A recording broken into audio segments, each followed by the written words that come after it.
அவுது பில்லாஹி மினஷ் ஷைத்தானிர் ரஜீம் பிஸ்மில்லாஹிர் ரஹ்மானிர் ரஹீம். அஸ்ஸலாமு அலைக்கும் வரஹ்மத்துல்லாஹி தஆலா பரகாத்து.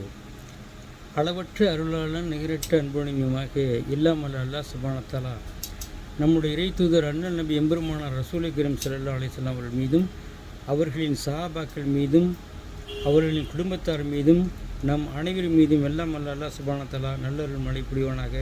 அல்ஹம்துலில்லாஹி ரப்பில் ஆலமீன். அண்ணல் நபி எம்பெருமானார் ரசூலை கரீம் ஸல்லல்லாஹு அலைஹி வஸல்லம் அவர்கள் ஈதுல் முஸ்லிமீன் ஏழைகளின் பெருநாள் ஜும்மா தினத்தன்று மிம்பர் படியிலே பயான் செல்வதற்காக முதல் படி எடுத்து வைத்ததும் ஆமீன் என்று சொன்னார்கள். இரண்டாம் படி எடுத்து வைத்தும் ஆமீன் என்று சொன்னார்கள். மூன்றாம் படி எடுத்து வைத்ததும் ஆமீன் என்று சொன்னார்கள்.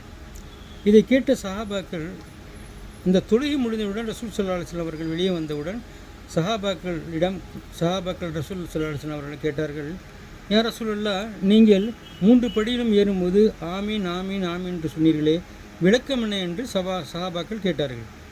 அதற்கு அண்ணல் நபி எம்பெருமானார் ரசூலை கரீம் ஸல்லல்லாஹு அலைஹி வஸல்லம் அவர்கள் கூறினார்கள், யார் ரமதான் மாதத்தில் நோன்பு வைக்காமலும் நல்ல அமல்கள் செய்யாமலோ இருக்கிறார்களோ அவர்களை பார்த்து அல்லாஹ் சபிக்கிறான் என்று ஜிப்ரீல் அலைஹிஸ்ஸலாம் அவர்கள் ரசூல் ஸல்லல்லாஹு அலைஹி வஸல்லம் சொன்னார்கள். அதற்கு ரசூல் ஸல்லல்லாஹு அலைஹி வஸல்லம் சொன்னார்கள், ஆமீன் என்று சொன்னார்கள். அடுத்து 2வது படி எடுக்கும்போது, யார் என் பெயர் சொல்லப்பட்டால் ஸலவாத் சொல்லவில்லையோ அவர்கள் மீது அல்லாஹ் சபிக்கிறான் என்றார்கள். நான் ஆமீன் என்று சொன்னேன். நான் 3ஆம் படி எடுத்து வைக்கும்போது, ரமலான் மாதத்தில் தாய் தந்தை யார் பணிவிடை செய்யவில்லையோ தாய் தந்தைக்கு பணிவிடை செய்யவில்லையோ அவர்களை பார்த்து அல்லாஹ் சபிக்கிறான் என்றார்கள்.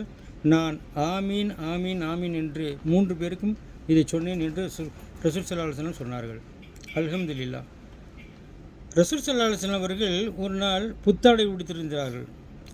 புத்தாடை அணிந்திருந்தார்கள். அப்பொழுது அப்துர் ரஹ்மான் பின் அவுஃப் ரலியல்லாஹு அவர்கள் ரசூல் ஸல்லல்லாஹு அலைஹி வஸல்லம் அவர்களிடம், யா ரசூலுல்லாஹ், இந்த புத்தாடை எனக்கு வேண்டும் என்று கேட்டார்கள். பெருந்தன்மையின் பிறப்பிடம் ரசூல் ஸல்லல்லாஹு அலைஹி வஸல்லம் என்ன செய்தார்கள் தெரியுங்களா? உடனே அந்த சஹாபாக்கள் உடனே கோபமடைந்தார்கள். ரசூல் ஸல்லல்லாஹு அலைஹி வஸல்லம் புத்தாடை அணிந்திருக்கிறார்கள், அதை அப்துர் ரஹ்மான் அவுஃப் ரலியல்லாஹு கேட்கிறார்கள் என்று சஹாபாக்கள் கோபமடைந்தார்கள். ரசூல் ஸல்லல்லாஹு அலைஹி வஸல்லம் அவர்கள் பெருந்தன்மையின் பிறப்பிடும் ரசூல் ஸல்லல்லாஹு அலைஹி வஸல்லம் அவர்கள் அந்த புத்தாடை எடுத்து அப்துர் ரஹ்மான் பின் அவுஃப் ரலியல்லாஹு அவர்களிடம் அந்த புத்தாடையை கொடுத்து விட்டார்கள். அப்துர் ரஹ்மான் அவுஃப் ரலியல்லாஹு அவர்கள் ரசூல் ஸல்லல்லாஹு அலைஹி வஸல்லம் சொன்னார்கள், யா ரசூலல்லாஹ், உங்களின் உடைய நான் ஏன் கேட்டேன் தெரியுமா யா ரசூலல்லாஹ்? நான் இந்த புத்தாடையுடன் என் கபருக்கு செல்ல வேண்டும் யா ரசூலல்லாஹ், அதற்குத்தான் இந்த புத்தாடை நான் உங்கள்கிட்ட கேட்டேன் என்று ரசூல் ஸல்லல்லாஹு அலைஹி வஸல்லம் அவர்களிடம் அப்துர் ரஹ்மான் பின் அவுஃப் ரலியல்லாஹு அவர்கள் சொன்னார்கள். அப்துர் ரஹ்மான் பின் அவுஃப் ரலியல்லாஹு எப்படி என்று சொன்னால், மதீனாவிலே பெரும் பணக்காரர் என்றால் அவர்தான். மதீனாவிலேயே அப்துர் ரஹ்மான் பின் அவுஃப் ரலியல்லாஹு மதீனாவிலேயே பெரும் பணக்காரர். ஒரு நாள் ஃபஜ்ர் தொழுகைக்கு முடிந்தவுடன் ரசூல் ஸல்லல்லாஹு அலைஹி வஸல்லம் வெளியே வந்திருப்பார். அப்துர் ரஹ்மான் அவுஃப் ரலியல்லாஹு அவர்களை பார்க்கும்போது, என் அப்துர் ரஹ்மானை, என்ன நறுமணம் கம்முகளில் இன்றைக்கி என்ன விசேஷம்னு கேட்டாங்க. அப்பொழுது அப்துர் ரஹ்மான் பின் அவுஃப் ரலியல்லாஹு சொன்னாங்க, யா ரசூலல்லாஹ், நான் நேற்றைய தினம் திருமணம் செய்து கொண்டேன் யா ரசூலல்லாஹ்னு சொன்னாங்க.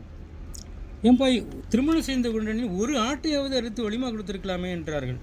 அதற்கு அவர் ஒன்றும் சொல்லவில்லை. அதன் பிறகு ரசூல் ஸல்லல்லாஹு அலைஹி வஸல்லம் அவர்கள் சொன்னார்கள், ஐயா அப்துர் ரஹ்மானே, பெண்ணுக்கு நீங்கள் என்ன மகர் கொடுத்து கல்யாணம் செய்தீர்கள் என்று கேட்டார்கள். அதற்கு அப்துர் ரஹ்மான் பின் அவுஃப் ரலியல்லாஹு அவர்கள் சொன்னார்கள், யா ரசூலல்லாஹ், ஒரு பேரித்தம்பழத்தின் கொட்டை அளவுக்கு தங்கத்தை நான் மகராக கொடுத்து நான் திருமணம் செய்து கொண்டேன் என்றார்கள் அப்துர் ரஹ்மான் பின் அவுஃப் ரலியல்லாஹு அவர்கள். ஆஷர முபஷ்ஷிரீன், 10 பேர் செல்லக்கூடியவர்களில் அப்துர் ரஹ்மான் அவுஃப் ரலியல்லாஹு அவர்களும் ஒரு நபர் ஆவார்கள் என்பதை நான் உங்களுக்கு தெரிவிக்கிறேன்.